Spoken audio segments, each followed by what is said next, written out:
Hello दोस्तों, आप सभी का स्वागत है मेरा यूट्यूब चैनल सुबह स्टडी पे। तो चलिए शुरू करते हैं आज के क्लास। आज हम लोग पढ़ेंगे जो एडिटोरिया का 5000 जीके जीएस है उसका अगला पार्ट। तो चलिए शुरू करते हैं। पहला क्वेश्चन हो जाएगा, मुद्रा सभी परिसंपत्तियों में सबसे तरल है। मुद्रा सभी परिसंपत्तियों में सबसे तरल है, इसका कारण हो जाएगा क्योंकि यह सार्वभौमिक रूप से स्वीकार्य है। भारत में रुपया का जो अवमूल्यन हुआ है ये 3 बार हुआ है। पहली बार 1949 में, दूसरी बार 1966 में और तीसरी बार हुआ था 1991 में, और 1991 में हुआ था ये 2 बार हुआ था। आगे देखेंगे 2 नंबर हो जाएगा, पूंजीवादी अर्थव्यवस्था को निम्नलिखित में से किस अन्य नाम से भी जाना जाता है। पूंजीवादी अर्थव्यवस्था को अन्य नाम कहेगा तो बाजार अर्थव्यवस्था हो जाएगा। पूंजीवादी अर्थव्यवस्था है ये किस किस देश में है, तो अमेरिका में है और ब्रिटेन में है, जर्मनी में है और सिंगापुर में है। आगे देखेंगे 3 नंबर हो जाएगा, सागरमाला परियोजना से भारत का निम्न में से कौन सा इंफ्रास्ट्रक्चर क्षेत्र संबंधित है। सागरमाला परियोजना का संबंध हो जाएगा बंदरगाह क्षेत्र से। वही भारतमाला परियोजना का संबंध कहेगा तो सड़क निर्माण से है। 4 नंबर हो जाएगा, प्रतिचुंबकीय पदार्थ की चुंबकीय प्रकृति होती है। तो प्रतिचुंबकीय पदार्थ की प्रतिचुंबकीय होता है, यह ऋणात्मक होता है। प्रतिचुंबकीय के उदाहरण हो जाएगा जिंक, कॉपर और ये सोडियम क्लोराइड। 5 नंबर देखेंगे, 5 नंबर हो जाएगा, निम्नलिखित में से किसका अपवर्तनांक सबसे अधिक है। तो सबसे अधिक अपवर्तनांक कहेगा तो कार्बन डाइसल्फाइड का है, और जिसका अपवर्तनांक अधिक होता है उसका तरंग दर कम होता है। जिसका अपवर्तनांक अधिक होगा उसका तरंग दर क्या होगा तो कम होगा। किसी चालक तार का प्रतिरोध तापमान के बढ़ने से क्या होगा तो बढ़ता है। किसी चालक तार का प्रतिरोध तापमान बढ़ने से बढ़ता है और उसकी चालकता क्या होगा घटेगा। 7 नंबर हो जाएगा, जिस तापमान पर तरल का वाष्प का दबाव ठोस के वाष्प के बराबर होता है उसे क्या कहते हैं, तो उसे कहते हैं हिमांक बिंदु। अब से देखते हैं, जिस तापमान पर तरल का वाष्प का दबाव ठोस के वाष्प के बराबर होता है उसे हिमांक बिंदु कहते हैं। पानी का हिमांक बिंदु होता है 0 डिग्री सेल्सियस और क्वथनांक हो जाएगा 100 डिग्री सेल्सियस। आगे देख लेंगे 8 नंबर हो जाएगा, सरल आवर्त गति में एक सरल लोलक के ये लिए निम्नलिखित कथनों में से कौन सा सही है। तो ये हो जाएगा, मध्य स्थिति में गतिज ऊर्जा अधिकतम होता है। सरल आवर्त गति में एक सरल लोलक के लिए निम्नलिखित में से कौन सा कथन सही है। तो सरल लोलक में इसकी मध्य में जो गतिज ऊर्जा होती है ये अधिकतम होती है। 9 नंबर हो जाएगा, जब किसी तालाब के शांत जल में पत्थर फेंका जाए तो तालाब में जल के पृष्ठ पर उठने वाली लहरें होती है, तो ये होती है अनुप्रस्थ। जब किसी तालाब के शांत जल में कोई पत्थर फेंकता है तो तालाब में जो जल के उठने वाली लहर होती है कैसा होता है तो अनुप्रस्थ। जो प्रकाश तरंग है ये अनुप्रस्थ तरंग का उदाहरण है क्योंकि इसका जो है ध्रुवण हो सकता है। वही ध्वनि तरंग कहेगा तो ये हो जाएगा अनुदैर्ध्य तरंग का उदाहरण क्योंकि ये ध्रुवण नहीं होता है। आगे देखेंगे 10 नंबर हो जाएगा, निकट दृष्टि दोष के संबंध में कौन सा कथन इनमें से गलत है। तो इसमें प्रतिबिंब रेटिना पर बनना। निकट दृष्टि दोष में जो प्रतिबिंब रेटिना पर नहीं बनता है, निकट दृष्टि दोष होने पर जो प्रतिबिंब बनेगा ये रेटिना के पीछे बनेगा। और इसमें दिखाई कहाँ देता है, तो निकट दृष्टि दोष में आपको नज़दीक की वस्तु दिखाई देगी लेकिन निकट की दिखाई देगी, और इसे ठीक किया जा सकता है अवतल लेंस के प्रयोग से। और बाकी ऑप्शन देखते हैं कौन कौन सा सही है। तो इसमें नेत्र लेंस की जो मोटाई है ये बढ़ जाता है, और नेत्र लेंस की फोकस दूरी क्या होती है कम हो जाती है। निकट दृष्टि दोष में नेत्र लेंस की मोटाई बढ़ती है और नेत्र लेंस की जो फोकस दूरी होती है ये कम हो जाती है। इसी के कारण जो दूर की वस्तु नहीं दिखाई देती है और निकट की वस्तु दिखाई देती है। और नेत्र गोलक की त्रिज्या या व्यास में वृद्धि हो जाना। 11 नंबर देखेंगे, निम्नलिखित में से कौन से एक तत्व का समस्थानिक कैंसर के उपचार में प्रयोग किया जाता है। तो कोबाल्ट का प्रयोग ये इसका कैंसर के उपचार में किया जाता है। आयोडीन समस्थानिक का प्रयोग करते हैं घेंगा रोग के इलाज में। वही सोडियम के समस्थानिक का प्रयोग होता है रक्त के थक्का का पता लगाने में। आगे देख लेंगे 12 नंबर हो जाएगा, सिनकोना का कौन सा भाग औषधि देता है। तो सिनकोना के कौन सा भाग औषधि देता है, तो ये हो जाएगा छाल। ये क्या हो जाएगा तो छाल हो जाएगा। कह रहा है कि भ्रूण पोष क्या है, तो मनुष्य को भोजन के रूप में ऊर्जा प्राप्त होता है भ्रूण पोष से, और पतिया से जो पौधे हैं ये सांस लेते हैं। 13 नंबर हो जाएगा यूकैरियोटिक कोशिका के संबंध में कौन सा कथन गलत है, तो इसमें सी हो जाएगा। इनमें रिक्तिका उपस्थित नहीं होते हैं जबकि होते हैं। और बाकी देख लेते हैं। इनमें समसूत्री कोशिका में विभाजन होता है, ये सही है। इनमें श्वसन तंत्र माइटोकॉन्ड्रिया में होता है, ये भी सही है। माइटोकॉन्ड्रिया की खोज किए थे अल्टमैन 1886 में, नामकरण कहेगा तो बेंडा किए थे। और इनमें 80S प्रकार के राइबोसोम होता है, ये भी सही है। प्रोकैरियोटिक में इसमें राइबोसोम 70S होते हैं और यूकैरियोटिक में राइबोसोम 80S होते हैं। आगे देखेंगे, आगे हो जाएगा 14 नंबर क्वेश्चन है, हमारे शरीर में त्वचा की सतह के नीचे मौजूद वसा किसके विरुद्ध अवरोधक का कार्य करती है, तो ये हमारे शरीर से ऊष्मा की क्षति को रोकते हैं। फलों का मधुर यानी कि मीठा स्वाद किसके कारण होता है, तो ये फ्रक्टोज के कारण। ये सबसे मीठा शर्करा है। फ्रक्टोज क्या है, तो सबसे मीठा शर्करा है। आगे देख लेंगे, 16 नंबर हो जाएगा, निम्न में से कौन सा सही सुमिलित नहीं है, तो इसमें जो कोशिका सिद्धांत है ये रॉबर्ट हुक नहीं दिए थे। कोशिका के सिद्धांत के खोज किए थे स्लाइडन और स्वान मिल के, और ये कब किए थे, तो 1838-39 में। कोशिका की खोज किए थे रॉबर्ट हुक 1665 में, और ये मृत कोशिका के खोज किए थे। जीवित कोशिका की खोज कहेगा तो लीमेन हॉक किए थे। लाइसोसोम के खोज 1955 में किसने किया था, डी दुबे ने।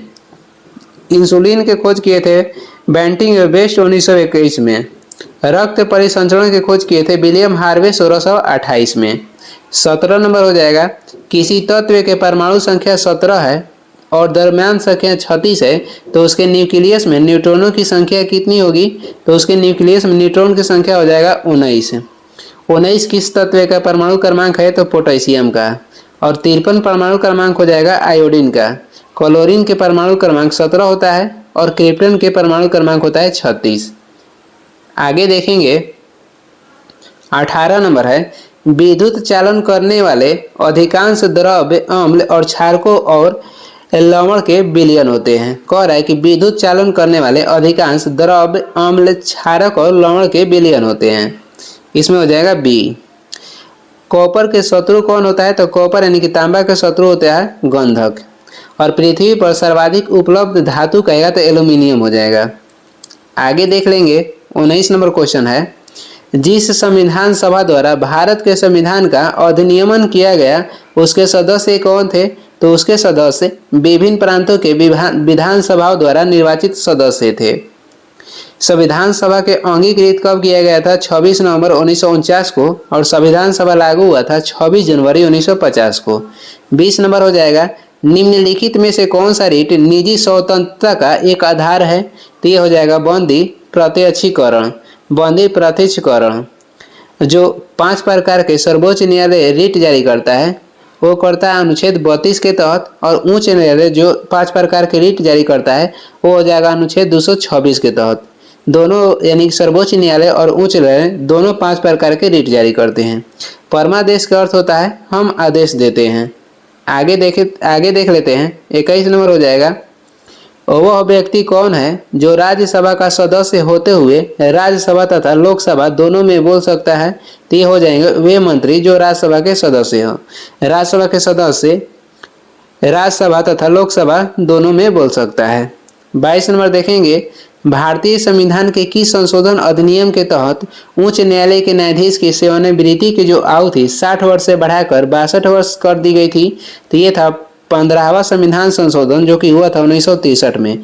इसके तहत भारतीय संविधान के कह रहा है कि इसके तहत जो उच्च न्यायालय के न्यायाधीश की सेवानिवृत्ति की आयु थी 60 वर्ष से बढ़ाकर 62 वर्ष कर दी गई थी, और उच्च न्यायालय के मुख्य न्यायाधीश की सेवानिवृत्ति की आयु कहेगा तो 65 वर्ष है। 42वां संविधान संशोधन 1976 में हुआ था। आगे देख लेंगे, 23 नंबर है, निम्नलिखित में से कौन सा स्थानीय सरकार का मामला नहीं है, तो ये हो जाएगा कानून और व्यवस्था। ये स्थानीय सरकार का मामला नहीं है। कौन कौन सा है, स्वच्छता है, लोकोपयोगी सेवाएं हैं और सार्वजनिक स्वास्थ्य है। कानून और व्यवस्था ये राज्य सूची का विषय है। 24 नंबर हो जाएगा, सेंड्रोकोटस की पहचान मौर्य शासक चंद्रगुप्त मौर्य के रूप में किसने किया था? तो ये किए थे विलियम जोन्स। सेंड्रोकोटस की पहचान मौर्य शासक चंद्रगुप्त मौर्य के रूप में किसने किया था? विलियम जोन्स किए थे। जस्टिन ने चंद्रगुप्त मौर्य की सेना को लुटेरों की सेना कहा था। और कहेगा कि समुद्रगुप्त को भारत का नेपोलियन किसने कहा था? तो B.A. स्मिथ कहे थे। समुद्रगुप्त को भारत का नेपोलियन किसने कहा था? तो B.A. स्मिथ किए थे। समुद्रगुप्त ने परम भागवत की उपाधि भी धारण किए थे। 25 नंबर क्वेश्चन हो जाएगा, कलिंग नरेश खारवेल की हाथी गुफा प्रस्ती किस भाषा में अंकित है? यानी कि कलिंग नरेश खारवेल थे, इनके जो हाथी गुफा का अभिलेख है किस भाषा में लिखा गया है? तो प्राकृत भाषा में। और आर्य की भाषा संस्कृत था और गुप्त वंश की जो भाषा थी ये भी संस्कृत था। गौतम बुद्ध ने अपने उपदेश दिए थे किस भाषा में? तो पाली भाषा में। सर्वप्रथम भारतवर्ष का उल्लेख कहेगा कहाँ पे मिलता है? तो सर्वप्रथम भारतवर्ष का उल्लेख मिलता है हाथी गुफा अभिलेख से। 26 नंबर हो जाएगा, मौर्य शासन व्यवस्था में रूपदर्शक नाम अधिकारी क्या था? रूपदर्शक ये सिक्कों के परीक्षक थे। मौर्य साम्राज्य कहेगा कितने प्रांतों में बटा था? तो मौर्य साम्राज्य 4 प्रांतों में विभाजित हुआ था। आगे देखेंगे 27 नंबर हो जाएगा, निम्नलिखित में से कौन होम रूल लीग की स्थापना से संबंधित नहीं था? तो इसमें हो जाएंगे T.S. अल्काट, ये होम रूल लीग से स्थापना से संबंधित नहीं थे। बाकी M. Subramaniam Iyer, Annie Besant और बाल गंगाधर तिलक ये तीनों थे। होम रूल लीग की स्थापना हुआ था 1916 में और ये मद्रास में किए थे एनी बेसेंट और बम्बई में कहेगा तो बाल गंगाधर तिलक किए थे। बम्बई के नाम बदलकर मुंबई कब किया गया था? 1995 में। आगे देखेंगे अगला क्वेश्चन हो जाएगा 28 नंबर है, जलियांवाला बाग में प्रदर्शन के लिए लोग क्यों जमा हुए थे? क्योंकि कीचुल तथा सत्यपाल के बंदी बनाने के विरोध में प्रदर्शन कर रहे थे और उसमें जनरल ओडायर ने निहत्थे लोग पे गोली चलाने के आदेश दिया था। और जलियांवाला जो बाग हत्याकांड हुआ था ये 13 अप्रैल 1919 में हुआ था अमृतसर पंजाब में। आगे देखेंगे 29 नंबर हो जाएगा, निम्नलिखित भारतीय शासकों में कौन सर्वप्रथम सहायक संधि में सम्मिलित हुए? तो ये हुए थे निजाम, यानी कि हैदराबाद के निजाम थे। अवध के अंतिम नवाब कहेगा तो वजीद अली शाह हो जाएंगे। अवध के अंतिम नवाब कौन थे? तो वजीद अली शाह है। और बेसिन के संधि किसके साथ हुआ था? तो बेसिन के संधि बाजीराव द्वितीय भाग लिए थे। बेसिन की जो संधि हुआ था 1802 में हुआ था। किस वैज्ञानिक ने सर्वप्रथम खोज की कि पृथ्वी सूर्य के चारों ओर घूमती है? तो ये किए थे कोपरनिकस। सौर मंडल के खोज किए थे कोपरनिकस 1540 में। गति के नियम के खोज किए थे कौन? तो न्यूटन। परमाणु सिद्धांत किसने दिया था? तो जॉन डाल्टन ने। परमाणु सिद्धांत दिए थे जॉन डाल्टन ने। और भारत के आइंस्टीन का किसे कहा जाता है? भारत के आइंस्टीन कहा जाता है नागार्जुन को। और ये किसके दरबार में रहते थे? तो कनिष्क के। कनिष्क के कुषाण वंश के प्रतापी शासक थे। निम्नलिखित में से कौन सा सौर मंडल का भाग नहीं है? तो निहारिका ये सौर मंडल का भाग नहीं है। क्षुद्र ग्रह किस ग्रह के बीच स्थित होते हैं? तो क्षुद्र ग्रह बृहस्पति और मंगल ग्रह के बीच में स्थित होते हैं। ग्रहों की कुल संख्या कहेगा तो 8 है। 32 नंबर हो जाएगा, मौसम के बारे में अध्ययन करने वाले वैज्ञानिक को क्या कहा जाता है? तो मौसम के बारे में जो अध्ययन करते हैं उनको कहा जाता है मेटेरियोलॉजिस्ट। और नृविज्ञान के जो अध्ययन करते हैं उनको कहा जाता है एंथ्रोपोलॉजिस्ट। भूकंप संबंधित जिसके बारे में अध्ययन जो करते हैं उस वैज्ञानिक को कहते हैं सिस्मोलॉजिस्ट। और कैंसर का इलाज के लिए जो बारे में अध्ययन करते हैं उसे कहा जाता है ऑन्कोलॉजिस्ट। आगे देख लेंगे 33 नंबर हो जाएगा, दक्षिण अमेरिका के मध्य अक्षांशीय घास के मैदान को किस नाम से जाना जाता है? दक्षिण अमेरिका के मध्य अक्षांशीय घास के मैदान को पंपास के नाम से जाना जाता है। और उत्तरी अमेरिका के घास के मैदान को क्या कहते हैं? तो प्रेरी कहते हैं। साउथ अफ्रीका के घास के मैदान को कहते हैं वेल्ड। निम्न में से कौन कृत्रिम पारिस्थितिकी तंत्र का उदाहरण है? तो कृत्रिम पारिस्थितिकी तंत्र का उदाहरण हो जाएगा धान का खेत। और पारिस्थितिकी तंत्र शब्द पहली बार किसने दिया था? तो ये दिए थे एजी टांसले। और केवल पारिस्थितिकी शब्द का प्रयोग सर्वप्रथम किसने किया था? अर्नेस्ट हैकेल ने। पारिस्थितिकी तंत्र शब्द कहेगा तो एजी टांसले और केवल पारिस्थितिकी शब्द कहेगा तो अर्नेस्ट हैकेल दिए थे। और इसमें जो कह रहा है कि कृत्रिम पारिस्थितिकी तंत्र कौन सा है? तो धान का खेत। बाकी प्राकृतिक हो जाएगा झील, वन और घास का मैदान। आगे देखेंगे 35 नंबर हो जाएगा, एक घास स्थलीय पारिस्थितिकी तंत्र के खाद्य श्रृंखला में विभिन्न घटकों का सही क्रम क्या है? तो पहले हो जाएगा घास, उसके बाद टिड्डा, उसके बाद मेढक, उसके बाद सर्प। घास को खाएगा टिड्डा, टिड्डा को मेढक और मेढक को सर्प हो जाएगा। ये क्रमिक अनुसार है। दक्षिणी गंगोत्री निम्न में से कहाँ स्थित है? तो ये अंटार्कटिका में स्थित है। भारत का पहला अनुसंधान केंद्र यहीं पे स्थापित किया गया था। भारत के पहला अनुसंधान केंद्र कहाँ पे स्थापित किया गया था? तो दक्षिणी गंगोत्री, जो कि अंटार्कटिका में है। आगे देख लेंगे। 37 नंबर क्वेश्चन हो जाएगा, जंतर मंतर का निर्माण निम्नलिखित में से किसके द्वारा कराया गया था? तो जंतर मंतर का निर्माण करवाया गया है किसके द्वारा? तो सवाई जय सिंह के द्वारा। और आगरा के किला, इलाहाबाद के किला, लाहौर के किला किसने बनाया था? तो ये बनाए थे अकबर ने। शिवाजी के जन्म 1627 में हुआ है कहाँ पे? तो सिवनेर में। जहांगीर के बचपन का नाम क्या था? तो सलीम था। 38 नंबर हो जाएगा, भारतीय परमाणु ऊर्जा कार्यक्रम के जनक किसे माना जाता है? भारतीय परमाणु ऊर्जा कार्यक्रम के जनक H.G. भाभा को माना जाता है। और एस चंद्रशेखर ने ब्लैक होल के खोज किए थे और इन्हें नोबेल पुरस्कार मिला था 1983 में। मिसाइल मैन भारत में किसे कहा जाता है? यानी भारतीय मिसाइल के पिता कहा जाता है APJ अब्दुल कलाम के, और इन्हें मिसाइल मैन के नाम से भी जाना जाता है। 39 नंबर हो जाएगा, जैविक परीक्षकों में मुख्यतः क्या पाया जाता है? तो इसमें फॉर्मेल्डिहाइड पाया जाता है। क्लोरीन ये सर्वाधिक विद्युत के ऋणात्मक तत्व है। क्लोरीन क्या है? तो सर्वाधिक विद्युत के ऋणात्मक तत्व है। वेल्डिंग में प्रयोग होने वाला गैस कौन सा है? तो जो वेल्डिंग होता है उसमें प्रयोग होने वाला गैस हो जाएगा ऑक्सीजन और एसिटिलीन। आगे देखेंगे। 41 नंबर हो जाएगा, प्रकाश संश्लेषण वनस्पति कोशिका में स्थित क्लोरोप्लास्ट में होता है। प्रकाश संश्लेषण वनस्पति कोशिका में स्थित क्लोरोप्लास्ट में होता है। और प्रोटीन के फैक्ट्री किसे कहते हैं? तो प्रोटीन के फैक्ट्री कहा जाता है राइबोसोम को। नाभिक के खोजकर्ता कौन है? तो नाभिक की खोज किए थे रदरफोर्ड। और न्यूक्लियस की खोज यानी कि केंद्रक की खोज किसने किया था? केंद्रक के खोज किए थे रॉबर्ट ब्राउन 1831 में। 42 नंबर हो जाएगा, किस वर्ग के पौधे को पादप वर्ग के उभयचर कहा जाता है? तो ये हो जाएगा ब्रायोफाइटा। ब्रायोफाइटा वर्ग के पौधे को पादप वर्ग के उभयचर कहा जाता है। आगे देखेंगे। 43 नंबर हो जाएगा, निम्नलिखित में से किस अधिवेशन में कांग्रेस ने पहली बार भारतीय रियासतों के प्रति अपनी नीति घोषित की थी? निम्नलिखित में से किस अधिवेशन में कांग्रेस ने पहली बार भारतीय रियासतों के प्रति अपनी नीति घोषित की थी? तो यह अधिवेशन हो जाएगा नागपुर अधिवेशन, और ये हुआ था 1920 में, जिसका अध्यक्षता किए थे विजय राघव चारी।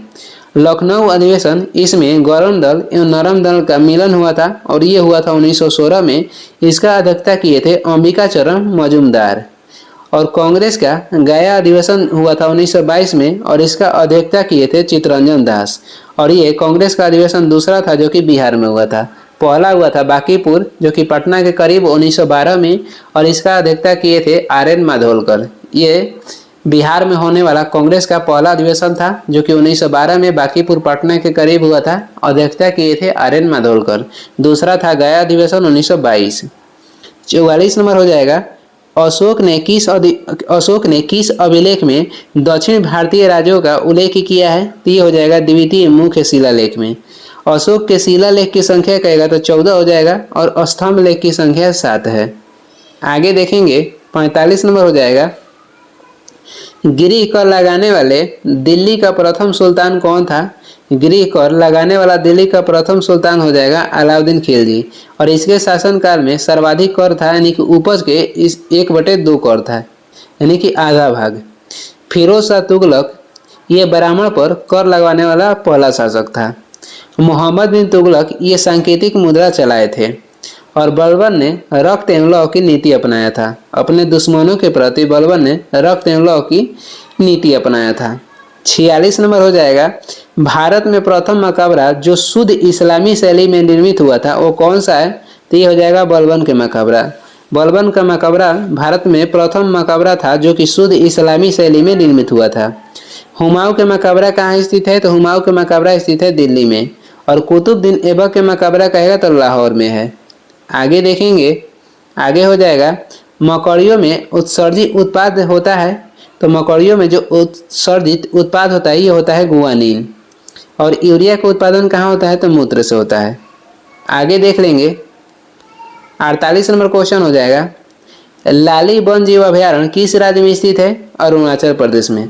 लाली वन जीव अभयारण्य कहेगा तो ये स्थित है अरुणाचल प्रदेश में। और वही पॉइंट कैलीमेरे वन जीव अभयारण्य कहाँ है? तो तमिलनाडु में। पॉइंट कैलीमेरे वन जीव अभयारण्य कहाँ स्थित है? तो तमिलनाडु में स्थित है। पेंच वन जीव अभयारण्य किस राज्य में स्थित है? तो मध्य प्रदेश में। नागार्जुन वन जीव अभयारण्य कहाँ स्थित है?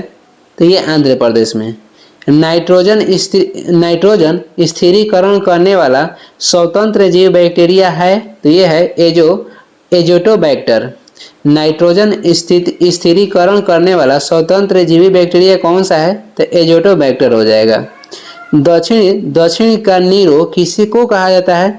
दक्षिण का नीरो कहा जाता है महमूद गवा को, और इसने बीदर में एक मदरसा का निर्माण किया था। महमूद गवा ने बीदर में एक मदरसा का निर्माण किया था। आगे देखेंगे, और ये किस वंश के शासक था? तो बहमानी वंश के। बहमानी वंश के स्थापना किसने किया था? तो हसन गंगू।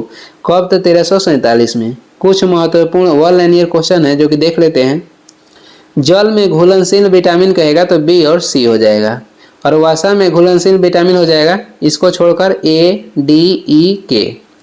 1 ग्राम वसा के पूर्ण ऑक्सीकरण से कितना ऊर्जा मुक्त होती है? 9.2 किलो कैलोरी। 1 ग्राम वसा के पूर्ण ऑक्सीकरण से कितनी ऊर्जा मुक्त होती है? तो 9.2 किलो कैलोरी।